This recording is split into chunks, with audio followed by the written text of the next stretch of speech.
दोस्तों, आपने कई घरों में लाफिंग मंक्स की मूर्तियां जरूर देखी होगी या किसी को गिफ्ट में दी होगी। आज की कहानी उन्हीं चीन के 3 सदा हंसने वाले बौद्ध भिक्षुओं के बारे में है, जो आपको भी जीवन में खुश रहने और हंसने का महत्व सिखाएगी।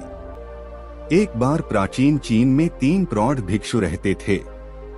उनके नाम आज किसी को भी याद नहीं है, क्योंकि उन्होंने कभी भी किसी को अपने नाम बताए ही नहीं थे। उन्हें केवल 3 हंसते हुए भिक्षुओं के रूप में जाना जाता है। वे हमेशा एक साथ यात्रा करते थे और हंसने के अलावा और कुछ नहीं करते थे। उनके हंसने और दूसरों को हंसाने की यात्रा कुछ ऐसे शुरू हुई। वे एक गांव या कस्बे में प्रवेश करते हुए उसके मुख्य चौराहे के बीच में खड़े हो गए और धीरे धीरे हंसने लगे। वहां रहने वाले और काम करने वाले लोग और राहगीर उन्हें अनदेखा नहीं कर सके और उन्होंने धीरे धीरे उनके साथ हंसना शुरू कर दिया। उन्होंने ये काम जारी रखा जब तक कि एक हंसने वाली छोटी भीड़ नहीं बन गई और अंततः हंसी पूरे गांव और कस्बे में फैल गई थी। और इस तरह पूरे गांव को हंसाकर खुश कर वे तीनों वृद्ध भिक्षु अगले गांव में चले गए। उनकी हंसी उनकी शिक्षा और प्रार्थना का एकमात्र जरिया था, क्योंकि उन्होंने कभी किसी से बात नहीं की। उन्होंने पूरे चीन में बस यही स्थिति पैदा की। वे लोगों से प्यार करते थे और उनका सम्मान करते थे। लोग ऐसे आध्यात्मिक शिक्षकों को पहले या बाद में कभी नहीं मिले थे। उनका मानना था कि जीवन को हमें खुशी और आनंद के बड़े अवसर की तरह स्वीकार करना चाहिए। उन्होंने किसी प्रकार के लौकिक मजाक की खोज की थी, इसलिए उन्होंने कई वर्षों तक यात्रा की और हंसते हुए पूरे चीन में आनंद और खुशी फैलाई। जब तक कि एक दिन उत्तरी प्रांत के एक विशेष गांव में रहते हुए उनमें से एक की मृत्यु हो गई। लोग चौंक गए थे और दूर दूर से भागते हुए आए थे। इस दिन के लिए लोग खेतों को छोड़कर केवल अन्य 2 भिक्षुओं की इस नाटकीय घटना पर प्रतिक्रिया देखने के लिए। सभी लोग उम्मीद कर रहे थे कि वे दुख दिखाएंगे या रोएंगे, और पूरा गांव उस स्थान पर आ गया जहां 3 भिक्षु थे, 2 जीवित और 1 मृत। सबके आश्चर्य के बीच शेष 2 भिक्षु केवल जोर से हंस रहे थे। वे हंस रहे थे और हंसे ही जा रहे थे और रुकने का नाम नहीं ले रहे थे। कुछ लोग जो सहायता कर रहे थे उनके पास पहुंचे और उनसे पूछा कि वे ऐसा क्यों कर रहे हैं। उन्होंने क्यों अपने मृतक मित्र के लिए बिल्कुल भी शोक नहीं जताया। इस एक बार भिक्षुओं ने वास्तव में प्रतिक्रिया व्यक्त की। कल आपके गांव के रास्ते में उन्होंने शर्त लगाई थी कि हम में से जो भी भिक्षु अन्य 2 से पहले मरेगा, बाकी के 2 उसके लिए अपनी हंसी नहीं खोएंगे।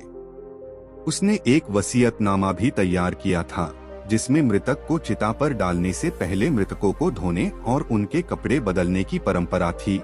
लेकिन बूढ़े साधु ने स्पष्ट रूप से कहा था उस पर पुराने कपड़े छोड़ने के लिए, क्योंकि वह एक दिन के लिए कभी भी मैला नहीं हुआ था।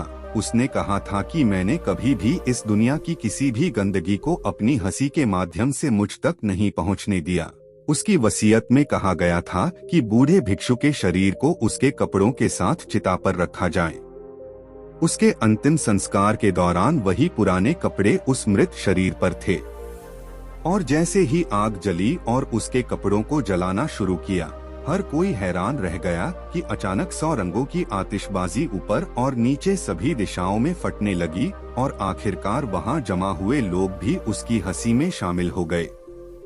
शायद एकमात्र कारण है कि हम इस धरती पर हैं, ताकि हम हंस सकें और खुश हो सकें और कभी भी आनंद और हंसी का अनुभव करना बंद न करें।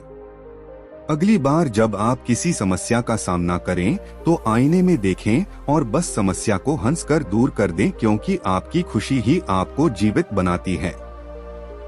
व्यक्ति को सच्चा ज्ञान मिल जाए तो ये 3 चीजें उसे खुद ब खुद मिल जाती हैं। वर्षाकाल समाप्त हो चुका था। सभी भिक्षु भ्रमण पर जाने की तैयारी में लगे थे। सारिपुत्त भी अपने शिष्यों के साथ विहार से प्रस्थान करने वाले थे। तभी एक घटना हो गई। चलते वक्त उनके गमछे का एक किनारा किसी भिक्षु को छू गया। उस भिक्षु ने इसे अपना अपमान मान लिया।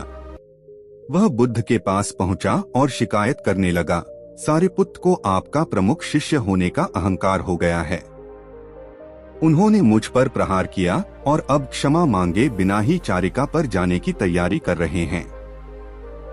बुद्ध ने सारिपुत्त को बुलाकर पूछा तो सारिपुत्त बोले, मैंने इस भिक्षु पर कोई प्रहार नहीं किया है। मैं तो उस धरती के समान हूँ जिस पर फूल गिरते हैं तो उसे खुशी नहीं होती, और गंदगी तथा कीचड़ गिरता है तो उससे भी उसे रंजिश नहीं होती। मैं तो पाँव के पोंछे की तरह हूँ, भिखारी की तरह हूँ, बिना सींग के बैल की तरह हूँ। सारिपुत्त की ऐसी बातें सुनकर उस भिक्षु को अंदर से ग्लानि होने लगी। वह तथागत के चरणों पर गिर गया और अपना दोष स्वीकारते हुए उनसे क्षमा याचना करने लगा। बुद्ध बोले, सारिपुत्त, इस भिक्षु को क्षमा कर दें, वरना इसकी बड़ी बुरी दुर्गति होगी। अब सारिपुत्त घुटनों के बल बैठ गए और उस भिक्षु से कहा, आयुष्मान, तुम्हारे अपराध के लिए मैं तुम्हें क्षमा करता हूँ। अगर मैंने भी कोई अपराध किया है तो मुझे क्षमा कर दो। यह सुनकर सभी भिक्षु कहने लगे, सारिपुत्त की महानता तो देखो।